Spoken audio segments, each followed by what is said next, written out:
Happy Mother's Day. First one. Thanks, Clara. Nope, that's not for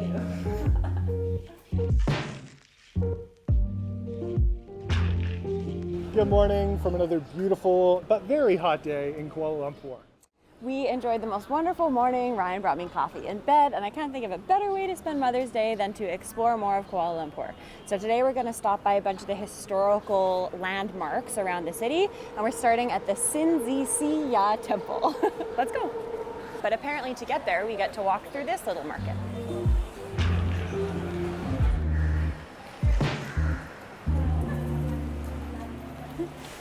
She's so enthralled by all the ceiling fans. She keeps craning her neck. Quick parenting hack. If you don't have toys for your kids, just take them somewhere with a lot of fans. That has been one of Claire's favorite things on this entire trip, is just looking up and seeing the fan going round and round and round. Even the alleyways are beautiful.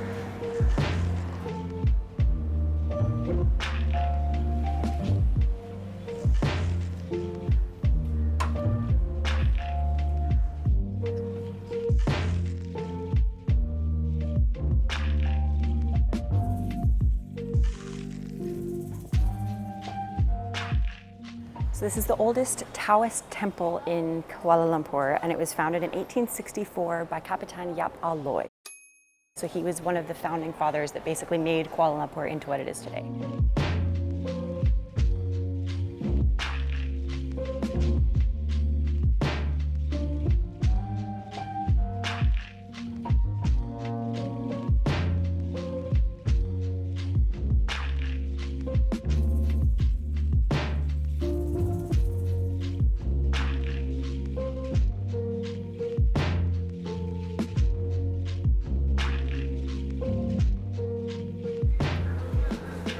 So incredible being in these temples. In a lot of Western religions, the burning of incense is just such a foreign concept. And so having that smell and seeing all the old wood feels like we've been transported back to just a completely different era. It's really hard to describe without actually getting to experience it. Did we mention it's super hot today? We're gonna go find some air conditioning and browse around the historical Central Market.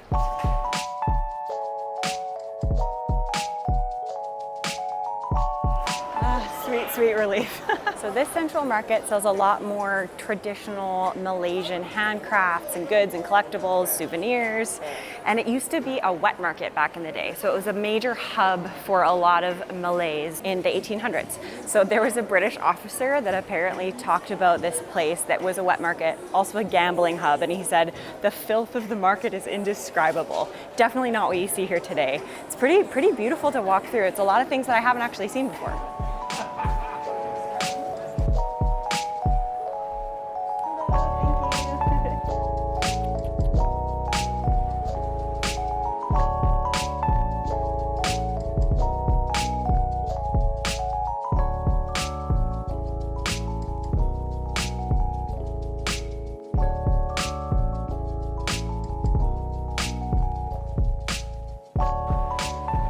I can see the hinge.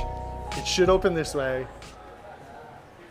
And I know I'm gonna pass it back to him and he's gonna do it in a second. Okay, you try. You try. I'm trying. It's very simple. Oh, Where are you from? Canada. Canada. Very simple. Yeah, very simple. You try. I'll try. See if I can figure it out. First, we observe. I mean, it definitely keeps your stuff safe. Yeah, I'm onto something. She's there. I did it. Nice. That's because she got to watch me struggle for the first 5 minutes. No, it's not. I'm just smarter. That's really cool. Come see this guy. He's awesome.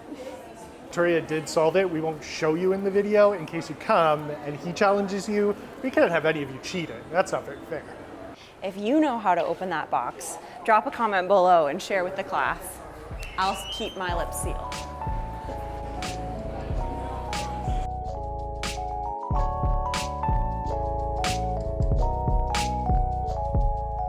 It's so hot, I'm dying.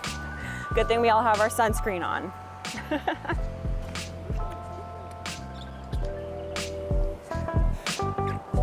So this is a new addition to the city. It's the River of Life Walkway, which is really, really beautiful. And we've got this whole view of the Masjid Jamek. Where these two rivers meet is where the city was actually birthed. So the Chinese miners that came up to mine tin stopped right here, set up their camp, and it became what we now know as Kuala Lumpur. So Kuala Lumpur actually means muddy confluence. So I cannot imagine what this would have looked like in the middle of the jungle, these two rivers converging only 160 some odd years ago. But then I can also imagine that they would be just as shocked to come forward in time and see what this space looks like now. This is so beautiful. Sadly, only 18 of the 87 miners that came here actually survived. All of the others died from malaria. And let me tell you, I've had malaria before and it is terrible. Well, based on the way that Claire's nap schedule worked out today, we are out at the hottest part of the day. Not really wise. So we're gonna take a break, fast forward to modern day Kuala Lumpur, head to the mall and grab a coffee, and then we'll resume this later. It's so funny, my inner control freak comes out. As soon as something doesn't go quite as planned, I just stop recording, put the camera down. It's like, well, it's all part of this journey that we're on exploring Kuala Lumpur. So we're walking to the mall that's at the base of the Petronas Towers, which is absolutely beautiful. Of course we should film that. I don't know why I wouldn't, other than my own need for control. Ryan's like, the plans have changed, it's over. We're not filming anything anymore. Ooh, 10 seconds, let's go. Bye-bye. No one's gonna hit the lady with the baby, right? Surely. I mean, everyone's been really nice to the person with the baby so far. Look at that. That building with the plants creeping up it looks like it's from a dystopian thriller or something. That's so cool. That feels so much better. Earlier when I said sweet, sweet relief at the Central Market, sweet relief. It still did feel really nice, but it was probably, I don't know, maybe 28 degrees instead of like 40. This feels more like an actual like 22, 23. So this is a lot better. We didn't actually plan on filming any of the malls around Kuala Lumpur, even though that's a big part of this city, because malls just aren't really our jam. But this is a silver lining that now you get to see one of the most insane malls. There's so many floors, it's just massive, it's crazy. Okay, we need your help settling a debate. We're in front of this cafe, it's just amazing chocolate. Is it Godiva or Godiva? As if. Comment below how you would pronounce it. The right answer is Godiva. Godiva.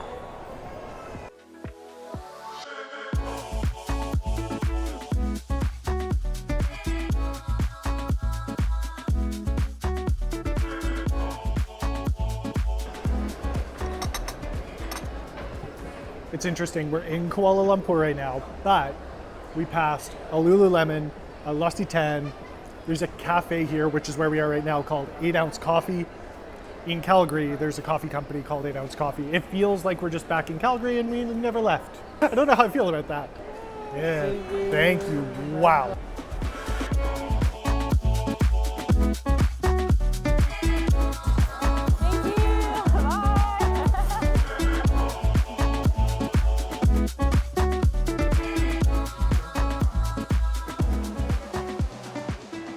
Sufficiently cooled off now, but now it's time for this little one to nap, so we're gonna go back, she'll take her little snooze, and then we will resume our activities in a little bit. And we're back, and so much cooler and happier and better rested, so let's continue our little meander around this area.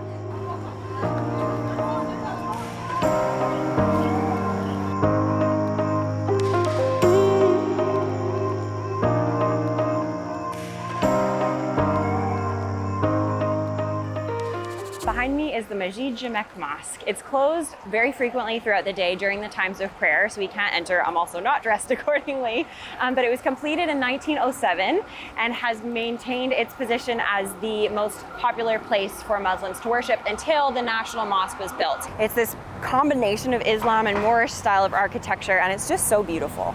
Let's continue along.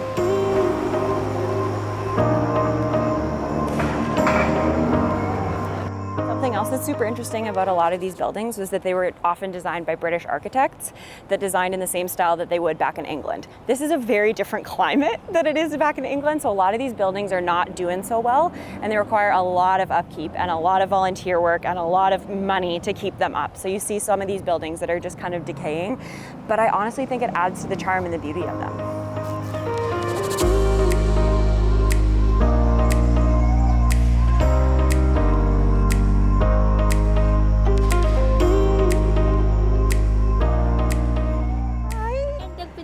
Yeah, of course. thank you. Yeah, you're welcome. It never gets old. I love it so much. Once again, just walking along, someone comes up, can I take a picture with your baby? It's so fun. When she's that cute, how can you not?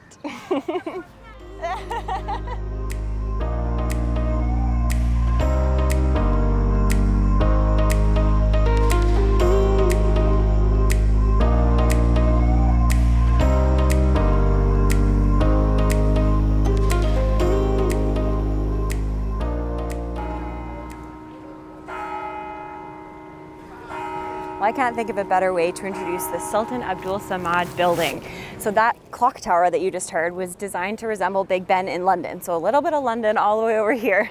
And it's done in the same Islamic Moorish style. And these bricks come from the brick fields, which is now Little India. So they were created right here in Kuala Lumpur, which is pretty neat. But it's just an incredible building. What a beauty.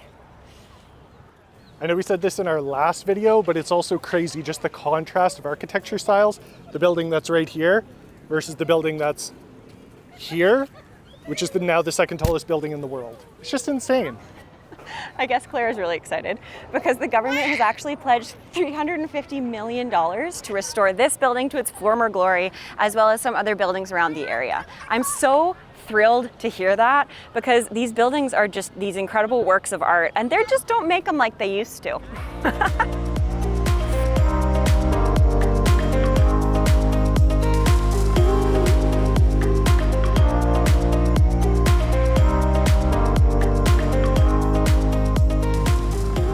So this square is not only so beautiful, but it's a really, really important part, not only to Kuala Lumpur, but to Malaysia as a whole. So it was at this place in 1957, August 31st, that the Union Jack was lowered and the Malaysian flag was raised for the first time. It was followed by 7 shouts of Merdeka, Merdeka, Merdeka, Merdeka, 7 times, which means independence. So this is Merdeka Square, symbolizing the independence of Malaysia from the British rule. Okay, final thoughts on Kuala Lumpur. We have loved it here, except we haven't been able to spend as much time outside as we would have liked because it's been an unseasonably hot streak. Kind of 40 to 42 degrees every single day. Normally for Victoria and I, that wouldn't be that big of an issue, but with Clara, she still can't regulate her own body temperature, so we have to be a little bit more cautious. But what I will say is, of all of the things that I did see while we were here, the city is incredible. The contrasting architecture, which I've probably said a trillion times, is so unique, and the people have just been amazing. It's such a fascinating place. The combo of Indian and Chinese and Malay culture, different religious groups that all coexist peacefully, the different architecture, there's just so much variety here, and the food. The food is incredible as well. Unfortunately, we didn't film any of it, but it's really, really good. Just take our word for it. Definitely, you need to come to Kuala Lumpur. I would absolutely suggest a trip here. There's so much to see. I feel like we just scratched the surface, so we might have to come back someday. Absolutely. Yep. We will be back. Yes, we will. That's a promise. And with that, we're ending our time here in Kuala Lumpur. We'll see you next week. We're going back to a country we've already visited, and I think it might be my favorite country in Southeast Asia. So tune in next week. Bye. Well, today we had a lot of activities planned and we ended up doing 0 of them because we had to switch Airbnbs. Our Airbnb was great, but my allergies have been terrible since we got to Kuala Lumpur, and we think that's the cause. The Airbnb that we just ended up at is absolutely insane, and we want to give you a little look.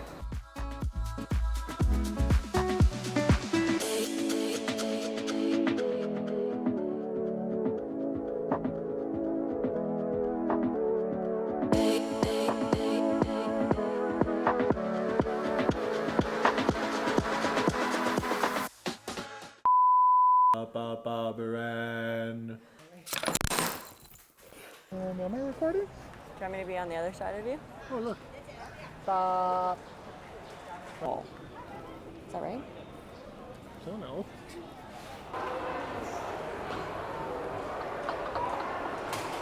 Well, we are now stuck in that thunderstorm. Thankfully, Clara's all good in here.